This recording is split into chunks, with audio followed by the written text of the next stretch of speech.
Hey, welcome to Brute Facts. So tonight we have Ben with Real Atheology. Check out his YouTube channel and website, Real Atheology. All the descriptions, links are below the video. We have Than from Exploring Reality, who's a new guest on the show. Ben is returning. And we are going to talk about a debate that Than had with another gentleman, and the debate didn't go as expected. It wasn't as quality as it could have been. So we're going to talk about that tonight and go over some of the key points. Stick around. Thank you for everybody that's here. Get ready for the show.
Ben, welcome back. Than, welcome for the first time. How you guys doing? I'm doing good. I'm doing well. Than, tell us a little bit about yourself, your channel, and what you aim to do. Yeah. So my name's Than Christopoulus. My full name's Athanasios. Than came about because I was in a screamo band in high school, and we were too lazy to put my full name on a CD cover. And I started a nonprofit ministry called Exploring Reality, where my goal is just to kind of teach Christians how to better defend their faith, argue for their faith, because I've noticed that a lot in the evangelical circles, a lot of people just tend to say some things that don't really aid into the dialectic at all. And so that's just kind of my goal. And yeah. Okay, cool. Ben, pretty sure a lot of my audience already knows who you are, but a little bit about yourself and kind of what you aim to do. So my name is Ben Watkins, and I live with my wife and daughter in Norfolk, Virginia, and I'm a host of Real Atheology, a philosophy of religion podcast, where we explore questions in the philosophy of religion from non-theistic perspectives. And we are looking to raise the level of discourse between theists and atheists, especially online. We feel like we're feeling a niche area, an area of discourse that is lacking, where we take these questions seriously and we engage with theists charitably and really just kind of follow the latest developments in the philosophy of religion. We interview leading philosophers on both sides of the question of God's existence, and we explore models of religion that don't involve something like perfect being theism. So seeing what our concepts of religion can look like after we've discarded something like perfect being theism. All right. And Ben, Than does fantastic work. Check his, I don't think I even mentioned his YouTube channel. He has a YouTube channel, also Exploring Reality. He's done a few things on there. He's had a couple of interviews. He's had done some work on the mythicism of Christ, the resurrection. He does pretty good stuff. And Ben, both of these guys are friends, and Ben's done fantastic work over at Real Atheology. I've been following him for quite a while. Pretty smart cat. So make sure you check his stuff out too. So I guess we'll dive right into it. So this is for those who are a lot of people who didn't see the debate. Than had a debate about whether there is evidence for the existence of God, not whether God exists, but is there evidence? And I think a big part of the disconnect was what one considers evidence. And I think a lot of times that's where these debates kind of get muddled, or we talk past each other. So Ben's going to share with us work that he put together to kind of explain some of these things a little better. So I'm going to, let's see, Ben, I don't have your screen to share. I got you, buddy. Let me pull it up here. You should have it now. Okay. Here we go. All right. So let's see. Let's go to full screen layout here so it's easier to read. Okay, if you will. So is there evidence for theism? If you'll pick it up from there, Ben, and kind of give us an idea of your thoughts on this and kind of where you're going with your direction. Yeah, so I think this would, the conversation would really benefit a lot if we just kind of thought of this as a debate review. And so to really just kind of recharacterize Than's position, you know, kind of the argument that he was putting on the table, and then just kind of the different ways in which Mike either failed to interact with what was being offered, or just kind of avoided, interacted, but in kind of superficial ways. So I think we should, the best place to start is going to be with just the question, is there evidence for theism? So Than, walk me through your thought process. Why this question? So are you asking more specifically, like, why did we choose this debate topic? Yeah. What was your thought process behind it? Because I think, I really think that you've already kind of won the debate just by phrasing this question. So like, what were you going for with this question? Why this question rather than some other question? Yeah. So I actually, when I actually accepted the debate offer from my opponent, I actually told him we can do the topic of, is belief in God reasonable or rational? So I was actually willing to take a higher burden of proof, and he felt so strongly that there is no evidence for God that he wanted to do this instead. So I actually didn't even want to do this debate topic. So I think that's a really strong move, though, because it really puts a low burden of proof on your part, just because you can kind of almost get, as long as some probabilistic claim you can give reasons for saying is true, in the absence of defeaters, you kind of just have this argument on it's kind of follows almost trivially that there's evidence for something. So I think Mike's first mistake was even accepting the debate. And what I mean by that is that the question that he wanted to try to answer was the wrong question. He should just already concede that there is some evidence for theism. And we'll get into that in a little bit when we characterize your concept of evidence. What I want to get at here is that Mike the question that should have been on the table is, why is there something rather than nothing? Mm-hmm. Because this is this is the sort of question that the cosmological argument is built around. Yep. And, if you want to engage with that argument, you're going to offer your own answer to this question. And if you say, well, we just don't even have to answer that question, or that's a meaningless question, that's itself an answer to the question. Yeah. The question doesn't just go away.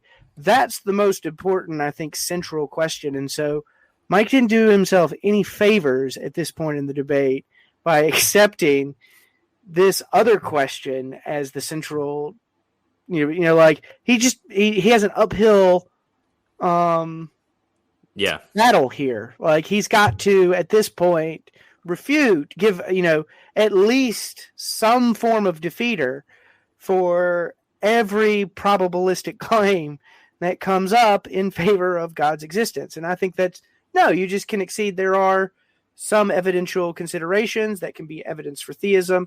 However, we're going to look at the total evidence, or we're going to, hey, we're going to step back and look at how worldviews clash in here. What are the theoretical virtues between when we do like a worldview comparison, something like that. That's the conversation I think you showed up to have. Yeah. And well, those who have watched the debate will know that that's not the conversation that got had. And I think a lot of that comes from Mike's acceptance of the debate in these terms, rather than I think that terms that would have been more amenable to you anyways. It sounds like you wanted to have, like, you didn't want to have this conversation of, well, is there evidence, for theism? That's not an interesting claim. You want to give an answer to why is there something rather than nothing, and how that, some answer to that question is a fact that is evidence for theism. Yep. That's the more interesting conversation to have, I think. Yeah. You just remind, all I could think of when towards the end of that is Graham Oppie and his voice. Let's compare theories. Yeah. Let's just compare theories. Like something like that. I feel like that's, again, like, we get kind of praised for having this approach, but I think this is just kind of the bare minimum. Yeah. Like, this is just what you would have to do. Like, I don't know what else you would do. Yeah. Yeah, I'm with you, Ben. I think it's such a low threshold, to even deny that there's, some evidence for theism. Yeah. Just seems like a hard position to defend. Because the basic question, again, as you stated, why is there something rather than nothing? I mean, seems to, possibly point to something other than the reality that we experience in a way. And I don't think that was a winnable debate for Mike, regardless of how strong he could have came. Because, like you said, in the absence of at least, some kind of undercutting defeat or, it just, how do you even defend that? It's kind of my question. It's just the wrong hill to die on. Yeah. Right. I agree. That's why I was so surprised when he said, no, that's a dumb one to me.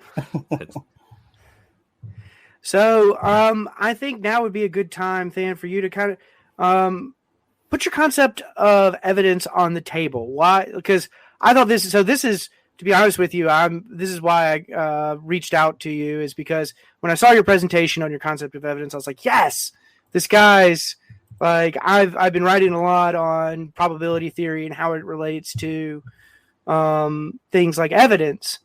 And I thought you were firing on all cylinders. I appreciate that. That means a lot coming from you. I'm like fangirling out, but so do you just want me to just kind of go through the slides and kind of briefly go over what my conception? Yes, please. Yeah. I think this is super important. Yeah, this is why Mike chose the wrong hill to die on, because he kept asking questions during the debate, like, "Well, how's that evidence? How's like?" He would just say, I think he referred to, he was like, well, if the universe has a cause, how is that evidence for theism? Yep. And I wanted to be, and I was, looking at the screen going, he gave you that answer. That's an answer he gave you. Yeah. Yeah. So, I mean, from a bird's eye view, my conception of evidence is just anything that raises the probability of a given theory. And so you can give a deductive arguments and all this other stuff. Mike's the kind of guy that says arguments are not evidence, and I kind of go through how you can actually test logical proofs just like we can mathematical proofs. I gave examples here, and then I went through the whole. I'm sure you're aware of what the gumball analogy, the jelly bean analogy is, but I just kind of went through this and kind of showed how a data point like an orange jelly bean here, in this instance, would be evidence that we pulled out of jar 2 over jar 1 because orange is more expectable given the hypothesis of jar 2, and we can predict that we would pull more orange jelly beans out of jar 2 than we would jar 1. And so I kind of formalized it towards the end too, by putting into kind of Bayesian terms. Is there anything else you wanted me to kind of hit on? No. Let me share my screen now.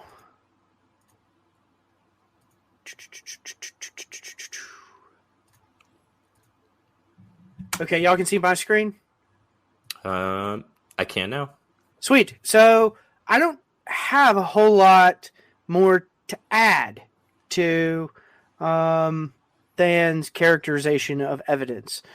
So the only thing that I would say is that maybe it's my old-fashioned simplistic ways of thinking from the Enlightenment that I want to have kind of this simple principle that underlies my concept of evidence. And so I think that principle is the law of likelihood. And so in the same vein as Dan, I want to say that we can understand evidence as any observation that probabilistically favors some proposition being true. And so that according to the law of likelihood, some observation is evidence for a hypothesis rather than another hypothesis if the probability of the first hypothesis is greater than the probability of the observation given the second hypothesis. And so this is just straightforward definition of conditional probability. And so I think when you have this concept of evidence on the table, when someone asks as a question, meaning it to be in an objection, the question is being put forward as, kind of a reductio ad absurdum. And they say, how does the universe having a cause, how is that evidence for theism? The way that would be evidence for theism is the probability that the universe has a cause given theism is greater than the probability of the universe having a cause given not theism. Yeah. That's how. Like, if that probability statement is true, then it just follows that there is at least some evidence for theism, which is why I think this is just the wrong hill to die on, right? Like, we can offer defeaters for why, hey, maybe this isn't actually a piece of evidence, or we can offer a defeater in the sense of, hey, look, this evidence is outweighed by some other consideration. But he didn't do that. And I feel like you laid out your premises pretty clearly. And so I wanted to go over what I thought were the most critical ones, the ones in which, hey, you're absolutely making this claim here and justifying this claim here. There are times when, at least from my observation of the debate, where, Mike pressed you and said, you haven't provided any justification for, so-and-so claim. That wasn't true. Yeah, I was really frustrated when he said that. You labeled them, like you numbered the premises. So walk us through kind of your formulation of the kalam, and then I'll kind of go over the ways in which I see it from there, and because I'm not going to be able to improve a whole lot on the form. Yeah. Cool. So this is the kalam that I used. It's Locke's most recent formulation of it. Did you want me to read through all the Andrew premises? Locke's. Yeah. So you don't have to, obviously you don't have to read the whole thing verbatim, but like just kind of the basic idea. Right. So pretty much it's just saying that there is a series of causes and events, and that the chain of causes is either actually infinite or it's not, or the chain of causes is either a circular or it's not. I argue that 3 and 4 are true, that it's not infinite and it's not circular. So we get to a first cause. Then I argue that the first cause would have to be initially changeless. 9 is a really important one because I argue that the first cause would have to have some sort of agency. It'd have to be powerful. And that's pretty much like the gist of it from a bird's eye view again. I argue for first cause. I argue that it'd have to be beginning uncaused, beginningless, initially changeless, has agency, and be powerful. And kind of putting those together, the conclusion is that if you put all those together, there's a creator of the universe. 11 is true, therefore a creator of the universe exists. Okay, so let me share my screen now. Y'all can see it, right? Yeah. Okay, so this is broadly how I see Than's cosmological argument. So I see it divided into 4 stages, and whether or not there's a 4th stage or not might be it's something we can discuss. Mm-hmm. So I think that the first stage of the Kalam cosmological argument is to establish that the universe, the totality of contingent things, is more likely finite than eternal, and that the second stage is that the finite universe is more likely has a cause than is uncaused. And then the third stage is that the cause of the finite universe is more likely personal and impersonal, and that a personal cause of the universe in stage 4 is more likely given theism than atheism. So if we look at how Than defined theism in the beginning, his definition was that God is a metaphysically ultimate mind that is omnipotent and morally perfect. So it seems to me that there is this 4th stage to Than's argument. Now, that doesn't have to necessarily be the case. Someone who's, say a deist might say, look, there might be this personal cause of the universe, but that's not evidence for theism. So this is one way. So, if Mike kind of had taken the time to, kind of understand the argument that you're putting forward and kind of see it as, this broader case that you're trying to make, he might have seen this and been able to press back. Well, what are you trying to argue for? Are you just arguing for a personal first cause of the finite universe, or are you arguing for perfect being theism? And so it sounds, Dan, I'll let you turn it over to you now. What was it that you were trying to make a case for? Yeah, so I made a mistake by putting in the omni properties in my definition of God, because I wasn't arguing for that. That's a different argument that I'd put up. So that was just like a basic mistake that I made in my preparation for my debate notes. But this version of the Kalam, my goal was really just to say there's a powerful first cause that's an agent behind the universe. So I want to now look at, there's a famous distinction in discussions about the problem of evil known as the logical problem of evil and the evidential problem of evil. And so while I don't really think these distinctions are all that important, like the soundness of the arguments, I don't think really it's not an interesting feature, this distinction. However, I do think that this distinction allows us to see the logic of different arguments much, much clearer. So most people are probably familiar with the Kalam in a deductive form, or what we would call a logical form.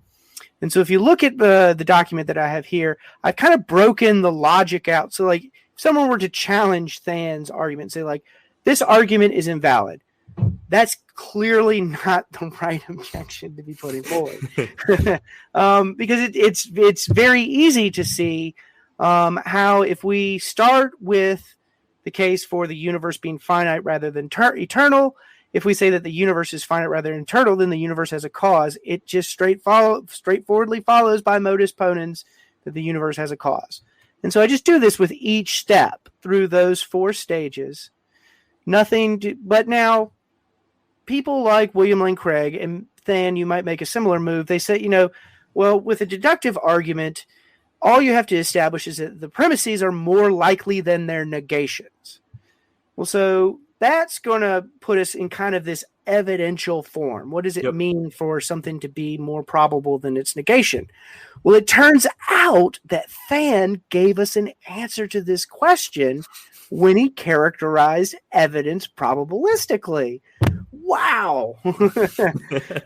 And so that's what I try to do here with kind of my inductive formulation of the Kalam. And so we can see how the Kalam has an evidential form that follows these 4 stages. So if you accept these 4 stages, you get to the claim that there is a fact that is evidence in a probabilistic sense for theism over atheism.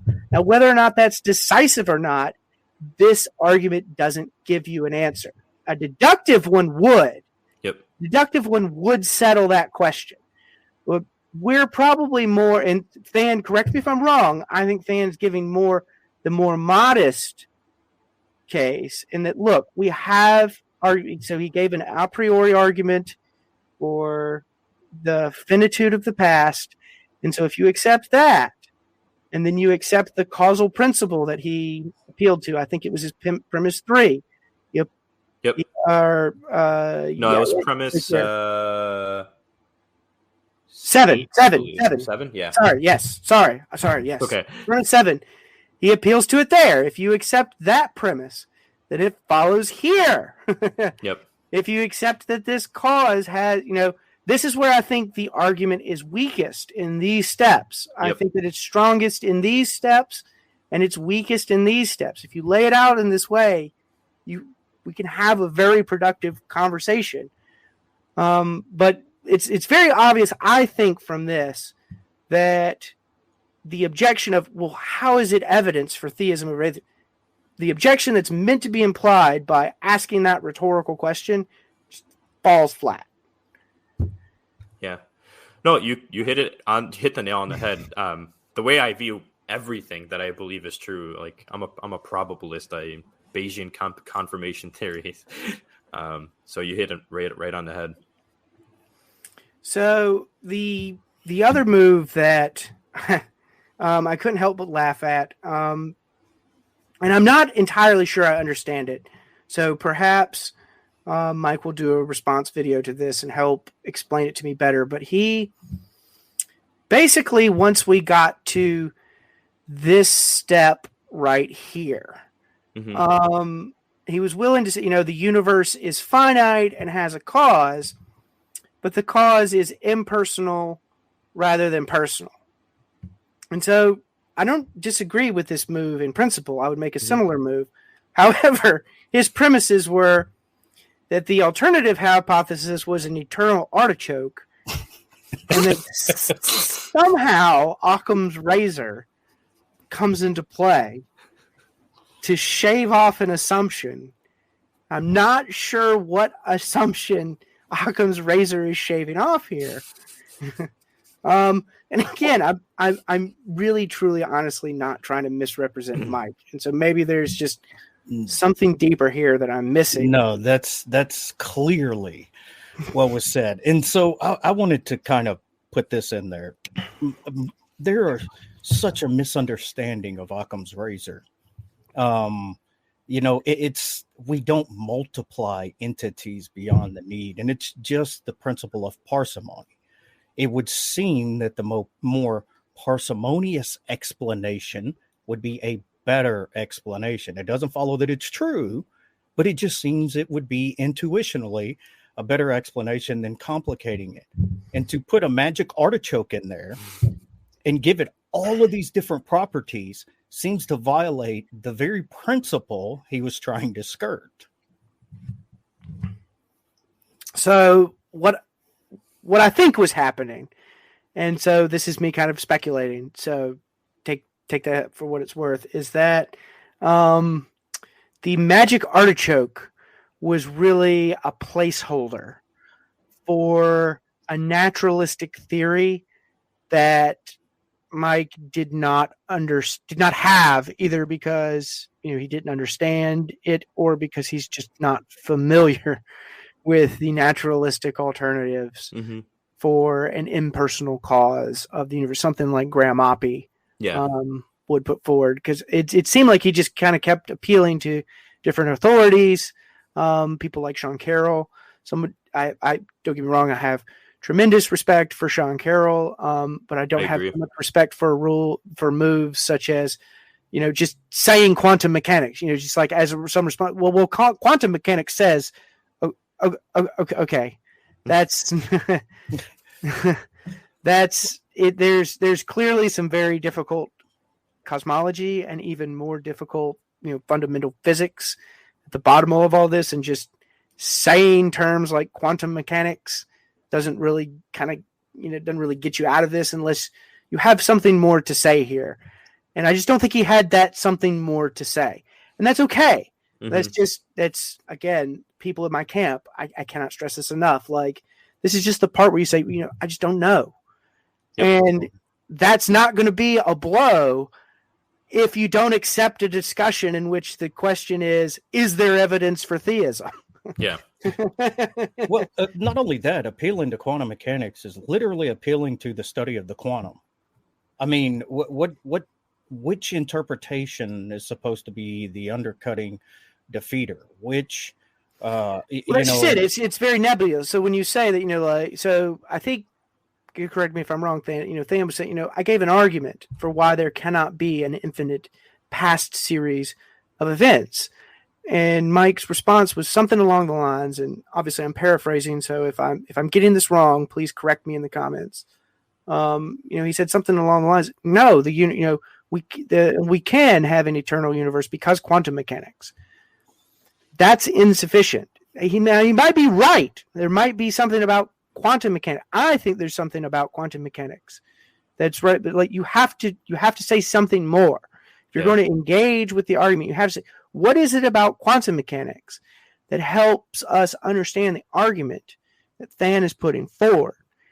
I don't think at no point that I could discern in that discussion did Mike give any sort of substantive interaction, or the term I'm really liking right now that I've got from the Classical Theist podcast is, the clash between arguments, that there's these two views.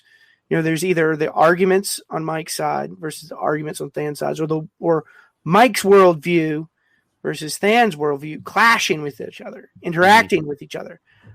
That just didn't happen. I didn't see that. Yeah. Yeah. That's pretty much, I mean, you hit the nail on the head.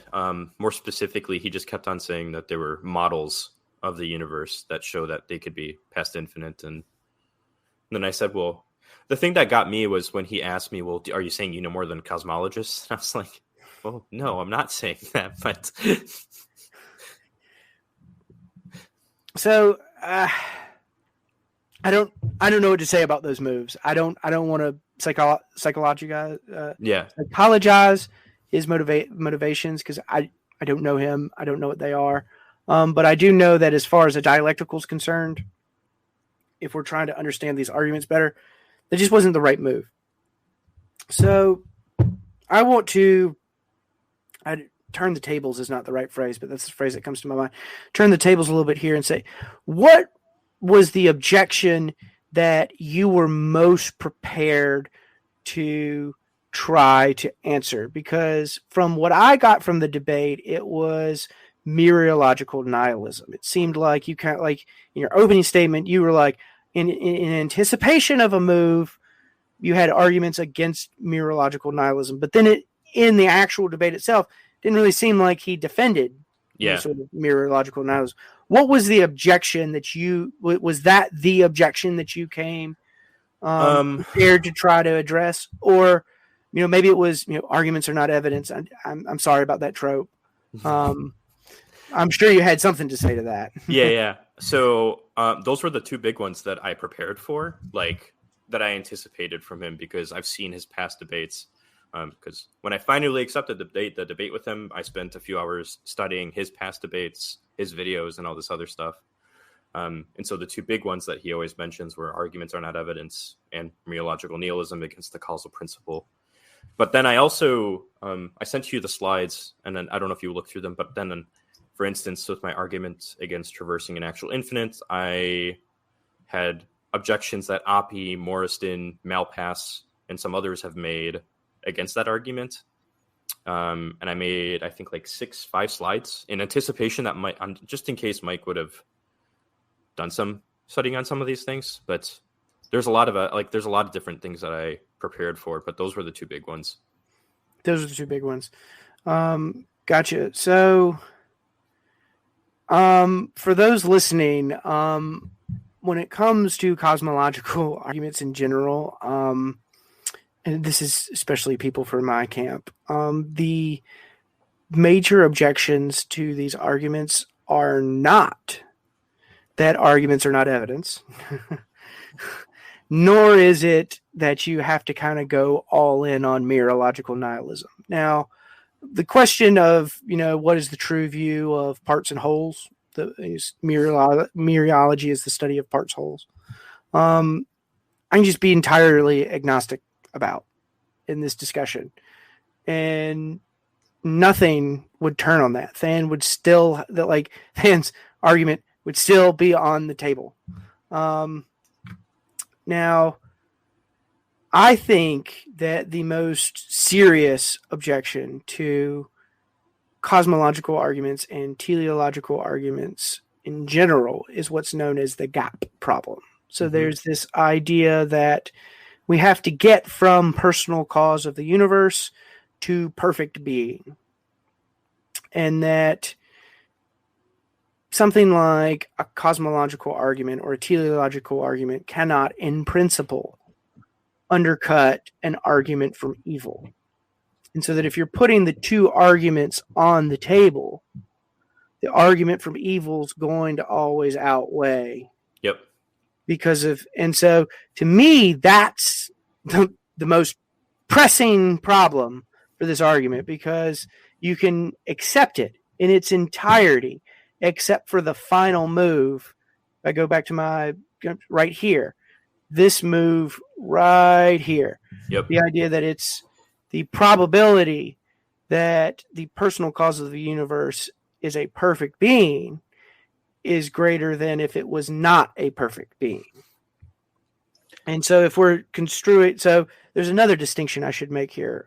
Atheism in a narrow sense and atheism in a wide sense. So atheism in a narrow sense is just going to deny perfect being theism.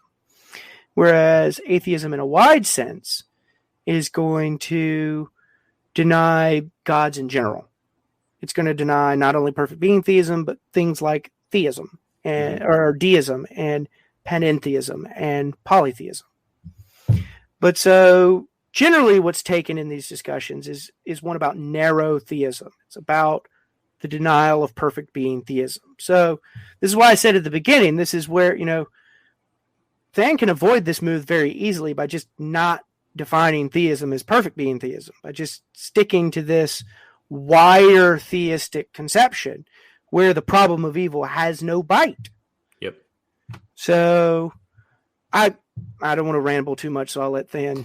Yeah, no, I completely agree. And that's my favorite part of the conversations, really. It's that theory comparison at that point. Like, what's the probability with all these different arguments that we have with divine hiddenness?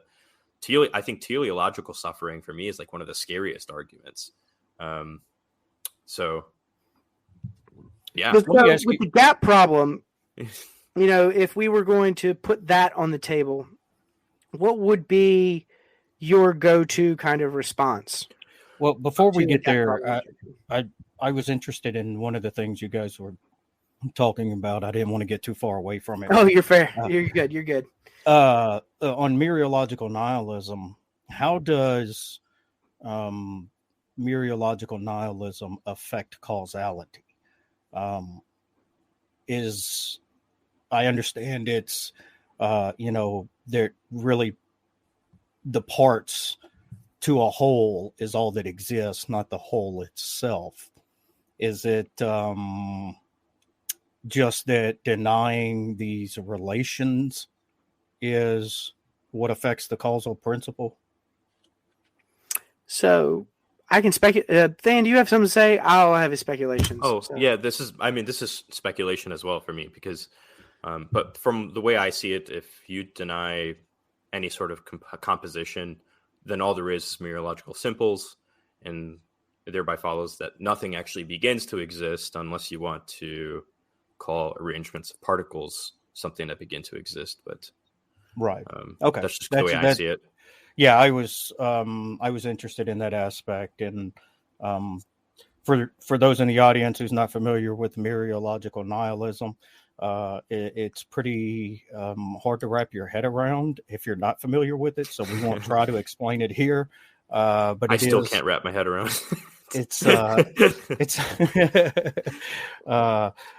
So we'll move on and get it back into the substance of the rest of the argument. Well, I'm really curious. Which is why I said that it's if someone who's skeptical of this argument doesn't have to go all in on mereological nihilism. Yeah. Yeah, it seems to be a move that I've seen a few people make. So that's why I was kind of interested in because I mean, at the end of the day, it just seems with mereological nihilism, we're just saying that there's, these simples, these fundamentals, and we're just kind of assuming that they exist as just, fundamentals. And I guess you would have to argue why they don't, just foundationally or fundamentally exist would be the position that one would have to argue against. What were you going to say about that, Ben? Yeah, so I would want to say, again, let me pull it back. Y'all can see my screen, right? Yep. So this last claim, actually, no, I've said something about this claim with the gap problem. Yeah. So to say something about this claim, that the universe is finite and has a cause is more likely given a personal cause than an impersonal cause. I think that there are naturalistic alternatives here. So in other words, I think that we can concede the argument up until this point. And we really, to this point, like, I'm not, I have my own skepticisms about these moves. But what I'm saying is, for the sake of argument, we can suppose that these moves work.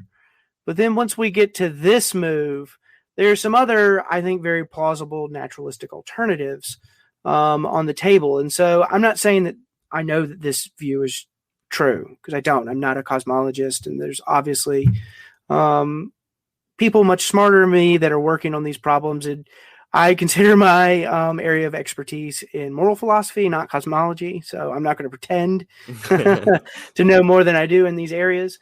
But I would plug Alyssa Ney's latest book, The World in the Wave Function. And real quick, Ben, can you verbalize for the podcast audience who's only going to hear the audio what the move that you're talking about now? Yes. So the move, let me just start from the beginning to just kind of trace out what's happening here, because that's a very good point. I've kind of been leaning on these visuals here. So for the people that are listening and don't have the luxury of these visuals, the first claim here is that there are facts about Big Bang cosmology, or there are a priori mathematical arguments to the conclusion that the universe is finite rather than eternal. And so that the fact that the universe is finite is more likely giving that the universe has a cause than if the universe was uncaused. And so that's the famous principle, whatever begins to exist has a cause, is, kind of the famous principle that underlies that move. And so what you end up with in this third stage of the kalam is that the universe is finite and has a cause, and that cause is probably personal rather than impersonal. And so I want to challenge that probabilistic claim and say that no, there are impersonal causal models of a finite universe that are just as plausible. And so the one that I want to just kind of offer up right now is Alyssa Ney's model from The World is in the Wave Function. It's also similar to Jill North's The Structure of a Quantum World. That's a paper for those who are interested in kind of reading more about this. And so this view doesn't really have a name, and so I've just been calling it atemporal wave function monism.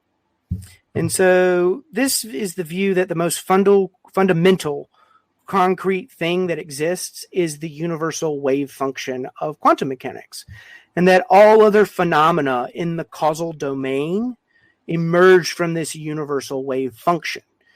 And so that every possible state of the universe is actual. The universal wave function is the wave function or quantum state of the totality of existence. And it's regarded as the basic physical entity or the fundamental entity that at all times is obeying a deterministic wave equation. And so on this view, the universal wave function is necessary. It's timeless, since wave functions don't have space-time variables in them. This wave function is purely actual. It's spaceless and it's sui generis, meaning it's uncaused. But there's another feature about this universal wave function that I think is very important here. It's not personal. It's indifferent to the nature and condition of sentient life in the universe. And so this is a model that not only we can concede all these steps in the Kalam cosmological argument, but also does not conflict with the conclusion of an argument from evil. We would say that the universe is more likely indifferent to suffering than it is that there's this perfectly loving being that cares about the well-being of sentience. And so that's what I would say. The first objection that I laid for was the gap problem that challenged this premise.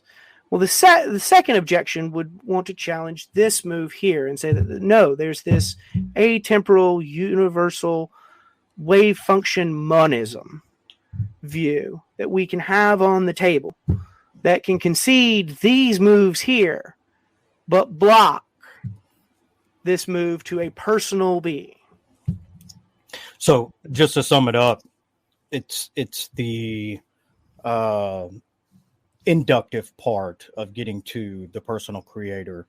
Yes, I'm not offering what's called a rebutting defeater here. Right. I'm not saying that, like, oh, look, hey, this view is true, and that's why this other view is false. I'm saying, look, this is what's called an undercutting defeater. Yep. It's meant to cast doubt on this probability judgment here. So that's all that this is meant to do. This doesn't require me to say, like, I have to prove that, I have to put forward some sort of proof. I don't have to appeal to some sort of scientific consensus. Just say, look, this is a model that could go on the table that is an undercutting defeater. And it engages with the argument as it is, in its most modest yet strongest form. Does she interact with the field, fields being the fundamental part of reality? Is that something that, we would go further and say, if the wave function collapses or the wave function is fundamental, wouldn't the fields be even more fundamental, or does she even address that? So she says that the universal wave function is the basic physical entity. Okay. So Graham Oppie has a similar view, and Felipe Leon have a similar view, where this is the initial state of the universe, and the initial state of the universe is necessary. Right. And so this universal wave function, what it describes, this is a law of nature, and everything follows from this universe. And now, so the natural question to ask right now is, well, what does this universal wave function look like? And so, like, that's the weakness of this view. We don't have a quantum theory of gravity yet. We don't have a unifying theory of quantum mechanics and general relativity. And because we don't have that unifying theory yet, we can only speculate about what that universal wave function looks like. Mm-hmm. And so this is where I would also cast doubt on the idea. We might be tempted to think that we can rule out an infinite universe a priori by just sitting in our armchairs. But I don't think we're going to be able to do that.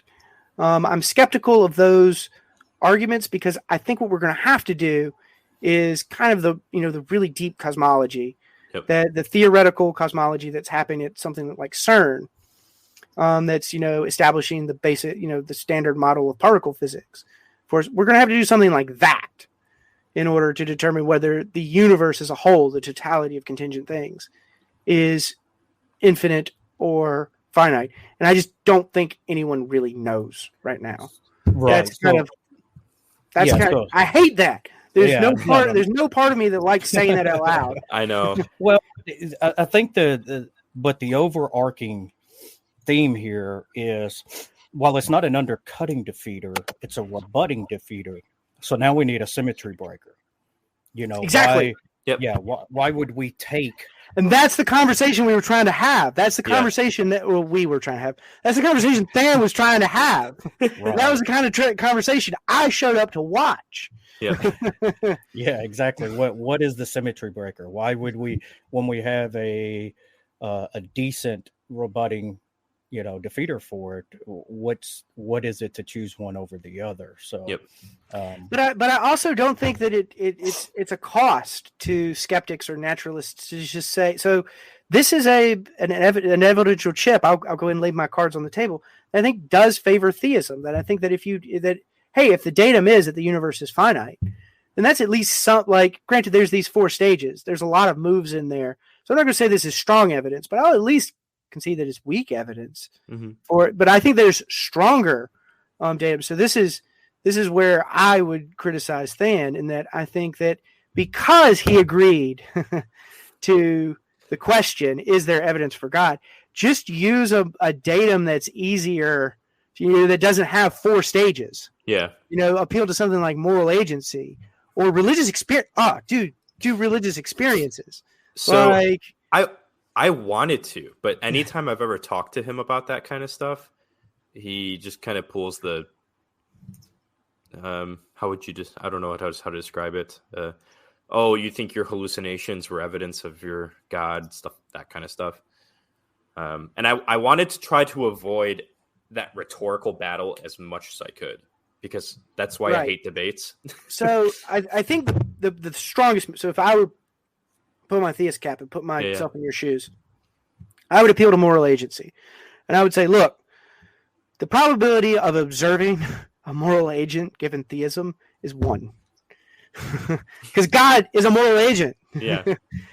Theism literally entails a moral agent. All right. Naturalism does not entail moral agents. It just doesn't entail. Now, you might say, oh, no, look, they're really probable in naturalism.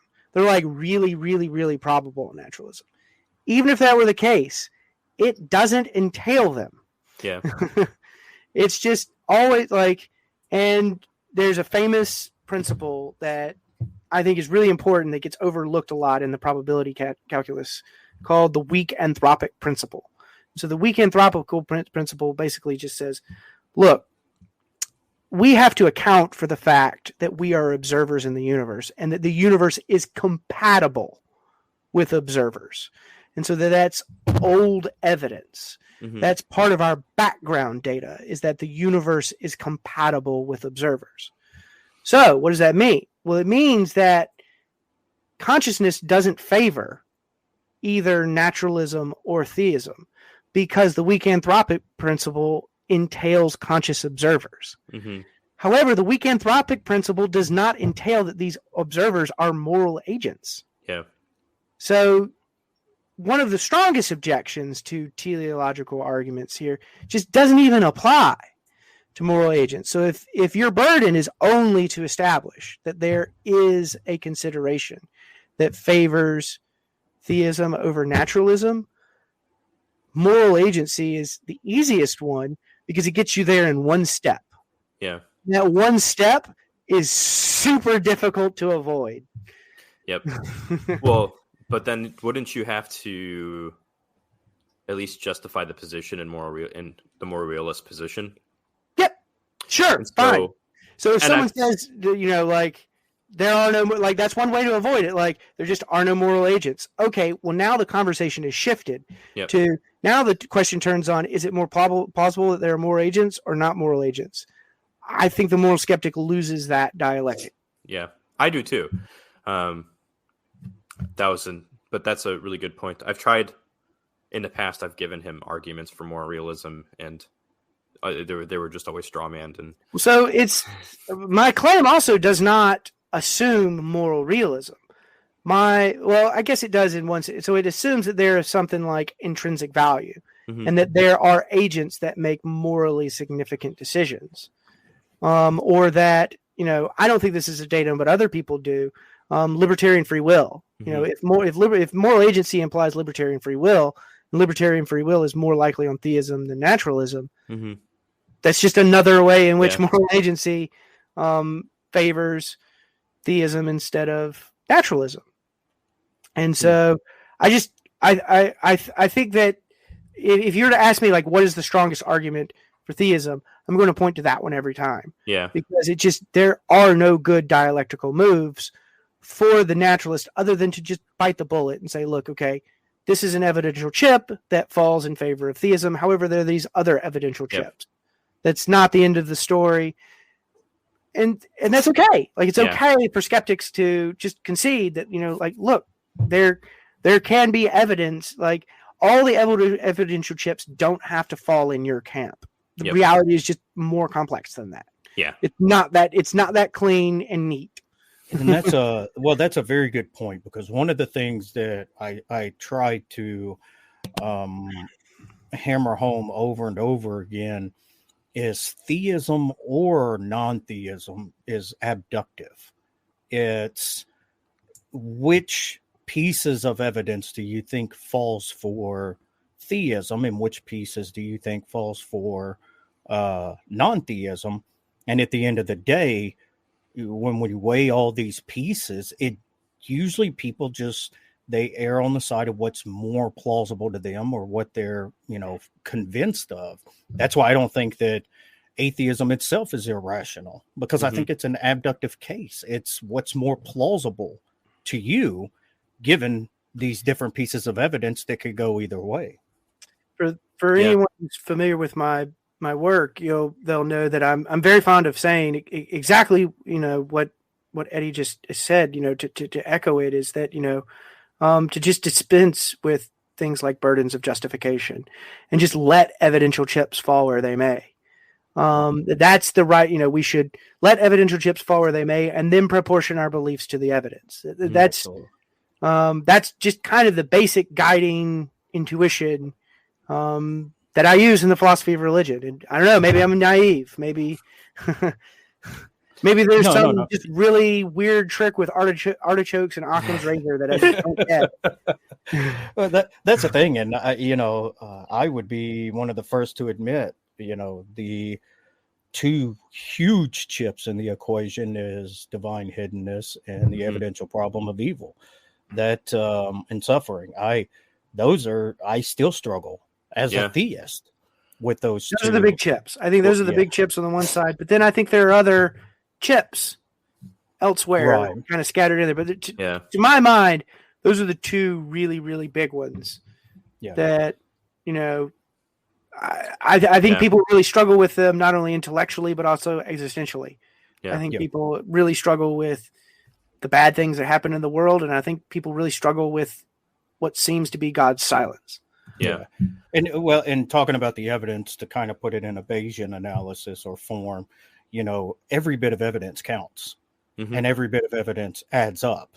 Even if it's a small evidence, we still have, different chips of evidence, as you said, that can accumulate to a point where, one hypothesis just appears to be more plausible than the other. It doesn't have to have, we have super evidence here and no super evidence over here, so the super evidence wins out. It's an accumulative case. Yep. I fancy myself these days as something of a Hegelian. And so, I wasn't going to be able to have this conversation without Hegel's got to come up at least. Hegel's got to come up somewhere. I apologize, but I don't apologize. So one of Hegel's themes that you find through is that the history of knowledge, the progression of human knowledge, is not a series of weighing all the theories and then saying, okay, I can cast this philosophy aside, I can cast this philosophy aside, and here's the one true philosophy. Hegel understands knowledge much more dynamically than that, and saying that the tensions and the battles that have happened between competing views over time are still important, so that there's a lot to be gleaned, even if we don't think some argument works on one side of a debate. just the very discussion that's being had between these two competing views, each side of those views gets something right. And so that we have to use the Hegelian jargon, we have to sublate these disagreements and take away what's true about both of them and let fall away what is false about them. And so what this means is that we can't just, it's not a matter of just adding up all the theories and then picking the one true theory and saying that all the others are false. No, you're going to have to get something from each one. Yep. Something important is gotten within each of those perspectives. Yeah. But that's a Hegelian theme. It can be controversial. A lot of people don't, but I think it's right. I think that there's something fundamentally right, that the progression of human knowledge is just standing on each other's shoulders. And, as people fall away, there's some people left standing on other people's shoulders. And so you can eventually see higher and higher and higher, but there's huge, like, I do not agree with classical theism. Like, I think classical theism is just straight up incoherent and false. However, I have learned a ton from studying classical theism. Like, I just cannot begin to emphasize the metaphysical tools that I've gotten in my tool bag, and the distinctions that I can draw now, the language games that I can participate in by just studying classical theism. And it's made my own model, my own worldview building that much richer. Yep. Yeah, I actually the other day was just going through Hegel's dialectics, and he is, man, terrible to read. He's awful. He's awful. Just the worst to read. And I get that. And what's even more infuriating, it'll make you even more mad, is that it's deliberate. Like, that he wants you, like, there's actually a method to the madness. Like, yes. He makes you think about his own writing in a way that makes his method more obvious. And so you can't get his methodology unless you just struggle with how he writes. So it's deliberate. To me, that makes it worse. Yeah, I started with the problem of the one and the many and ended up in dialectics. And I was just, my head hurt. I'm not exaggerating to people either. Like, when I first tackled the phenomenology of spirit, I mean, I really tackled, like, I poured over that book for like a year. And I mean, like 11 months, 12 months, like pretty much a year. Like, before, I had gotten over like the decoding process. And again, I'm getting carried away. I'm talking about Hegel too. I was gonna say we could spend the next week. Yeah, I'm using up fans. I'm using up fans. No. I'm just here to soak in. I'm just here to soak in all the knowledge from you guys. That's it. So back to where we were.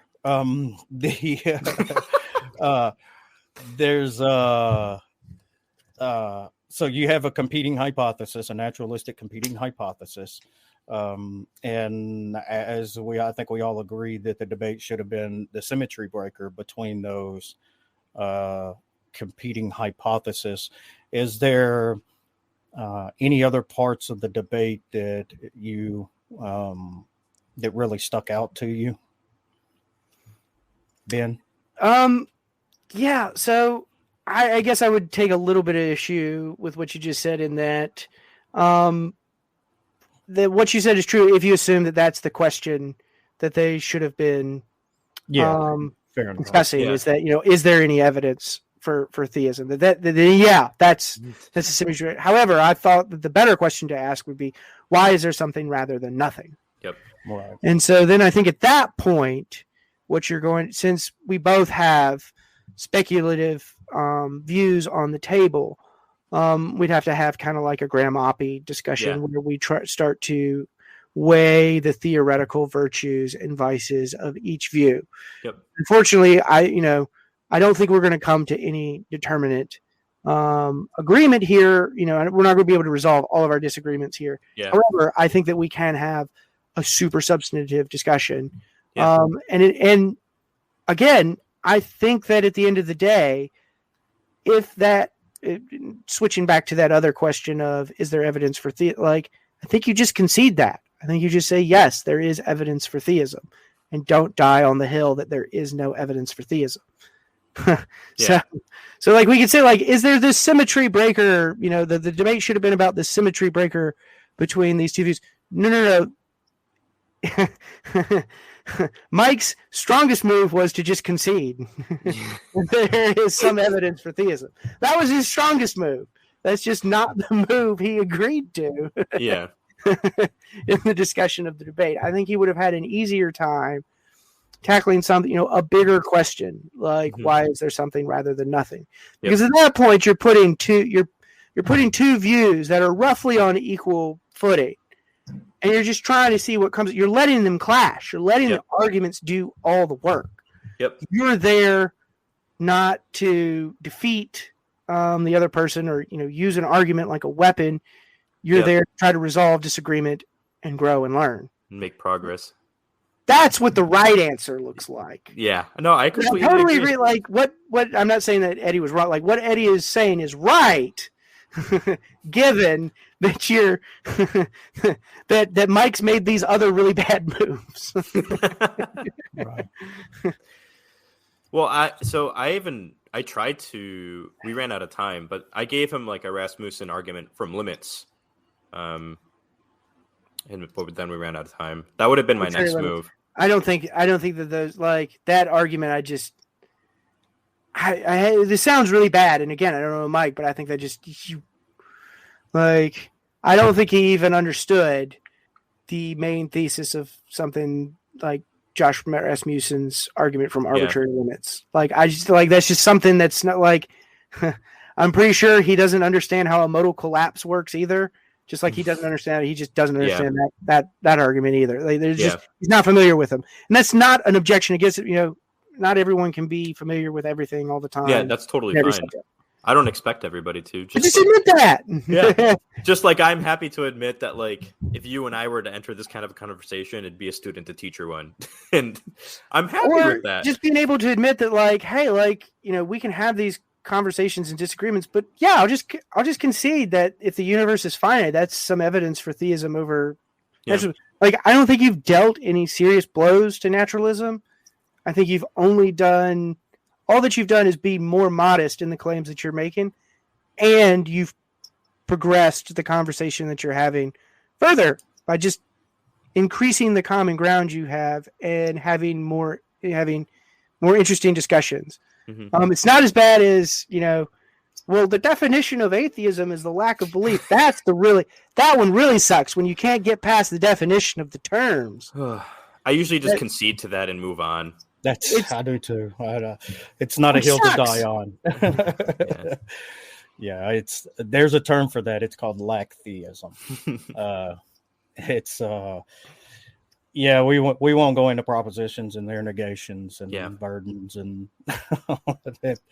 So, was there, Than, did you have any questions for Ben about anything that you presented that he might could give you a different idea about? Just anything that you think, like, like I told you, Ben, I have like severe imposter syndrome. So all I saw was the flaws in my debate. So, but I'm also the kind of person that I'm never really happy with where I'm at. I want to keep growing and learning. So what were the biggest flaws that you saw in the debate from me? I want to say the biggest one. So I wouldn't say that your flaws came in your technical presentation. I would say that your flaws came in kind of there were certain moves that you let him. He kind of baited you into, and you kind of took that bait and kind of ran off with, and you just didn't need to. Yeah. And I'm trying. There's one. I haven't watched the debate in a couple days now, and I'm trying to remember the specific example I had in mind. Yeah, he bit on a couple of red herrings, and that was one of the things that I had told him beforehand, you know, because I've debated Mike before, and he's going to bring up things that's not pertinent to the debate. And Yeah. if you follow him down that rabbit trail, it's he tried to burden shift.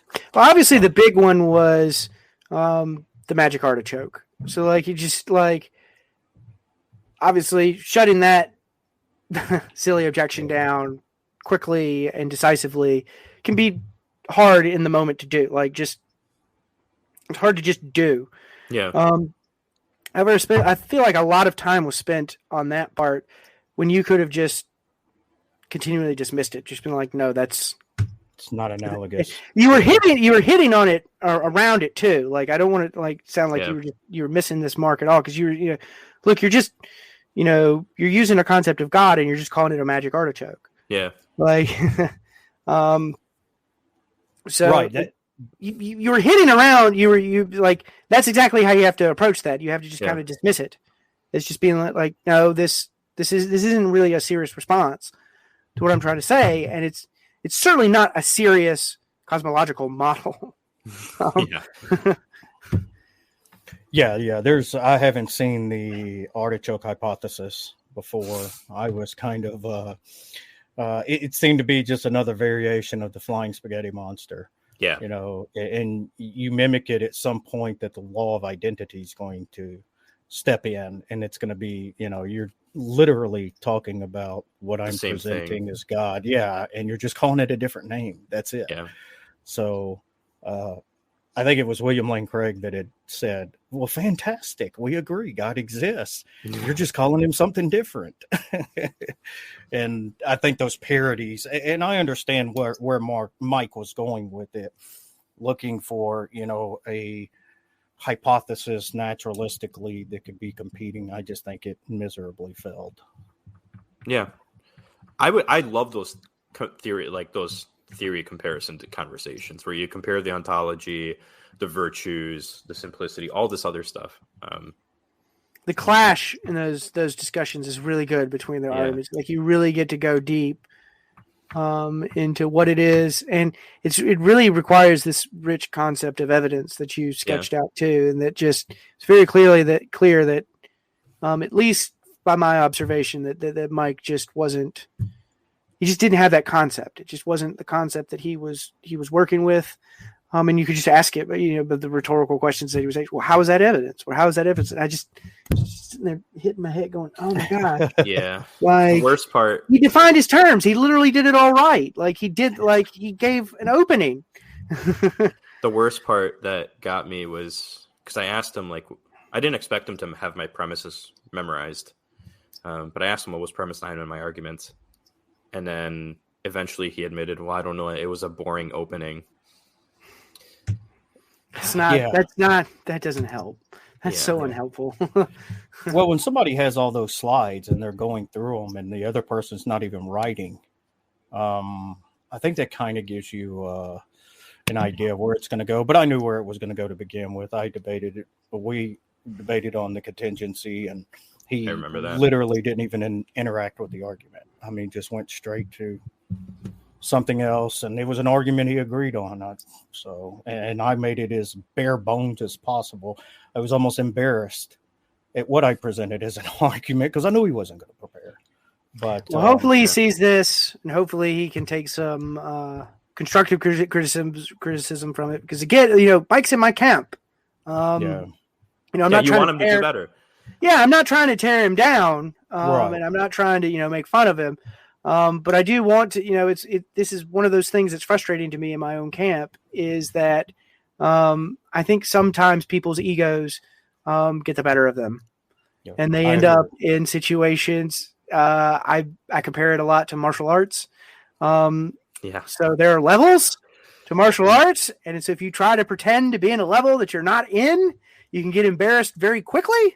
You're going to get exposed. That's right. You get exposed very, very quickly, especially I train jiu-jitsu. And so, like, if you're a white belt and you try to pretend to be a purple belt, you're going to have a bad time. Yep. Right. But and it all depends on where you got your white belt and purple belt. Yeah. So, like, philosophy is different, but it's the same in the sense there are levels to it. But the consequences for pretending to be at a level that you're are not as immediately obvious as they are. in martial arts. People, rhetoricians, people can just go out there. Dan was an MMA guy. He knows. He knows exactly how you can get embarrassed. Yeah. But there just isn't an analog in philosophy. Right. Other than what we would call like the hitch slap or some well, philosophy has taught me I don't know what I thought I knew. Gosh, and when I think the more I learn, Socrates, it's so bad. I used to be like, if you were to ask me, because I became a Christian about like 5 years ago. And if you were to ask me, even just last year, how confident are you in your Christianity? I'd be like, 100%. It's a fact. It's a whoa, right? Yeah. And now I'm just like, probably like 70 to 90%. It depends on any given day. Sometimes, like I said, the scariest argument to me is the teleological suffering. Like, that killed me sometimes. And so that modesty just has to be there. Yeah, I agree. That's the humbling part of philosophy, and there's a parallel there with martial arts too. You start martial arts and it'll humble you really quick when you get tapped out by a 5'3" girl that's all of 90 pounds soaking wet. You'll be like, hey, wow. I had a situation like that. That's what got me into jiu-jitsu. Was a humbling experience. It's a very humbling experience. I went to a free class with a friend, and I was in my 20s, and a 16-year-old kid had me in an arm bar and tapped out in like 5 seconds. And I was like, holy crap, I want to learn this. Yeah. So, it'll definitely humble you. That's for sure. So we're going to wrap it all up. I don't want anybody to take away from this. This is not a Mike slam session. It's about the debate. He was ill prepared. And I'm with Ben on this. I hope he watches this and takes it as constructive criticism. Seems like a pretty decent guy. I don't have anything personal against him. I know Than doesn't. And we want to keep it in the intellectual sphere and attack it there. And I think we've done a pretty good job of that. And anybody who would take something else from this, email me. We'll reevaluate it and see if we made some mistakes along the way or not. But other than that, I'd like to let you two plug your stuff to close out. Cool. Ben, you can go first. Yeah. So check out Real Atheology, a philosophy of religion podcast. We are on iTunes, Spotify, Podbean, YouTube. We have a Facebook page. We have a Twitter page. We have an Instagram. So check us out. We're on all the social medias and podcast outlets, whatever your favorite one happens to be. And stay tuned for more content. We've got some exciting interviews lined up for the future. So stay tuned. Then you can catch me at Exploring Reality. I'm on YouTube, on TikTok. I'm working on a website as well. That's about it. That's all I'll add. And I want to say thank you to Eddie and Ben. It's super humbling to me that two like super smart people wanted to talk to somebody like me. I'm not near the level you guys are at. So I just really appreciate being able to soak in the knowledge. Yeah. I do appreciate that, but I think you're being a bit a little strong with your words. I don't know about at the level of knowledge for that, I would say. But we're all in this to learn more and to present our arguments better. And I definitely appreciate you, Dan, coming on and willing to expose your arguments, your positions in the debate, from the debate, and be open to that criticism. That says a lot to your intellectual honesty and humility. And Ben, I really appreciate you reaching out and wanting to do this and give a good, honest assessment and, kind of give us some better retorts, kind of the things we would have expected to begin with. So thank both of you guys for coming on and doing this. Thank you for having me. Yeah, absolutely. I'm going to put you guys in the back, tell everybody bye. I'll be back there in a minute. Cool. thank you everybody for joining us. I have a couple of shows coming up. I've got Russ Schaefer Landau. It's going to be the 28th, and I have Stephen Law is going to be coming on. We haven't nailed down a date yet, but it's going to be in November for sure. And again, thank you, Than. Thank you, Ben. Their links is in the description. Make sure you check their stuff out. Both of them have very good content, very cool guys, very humble. And thank you, everybody, again for coming out.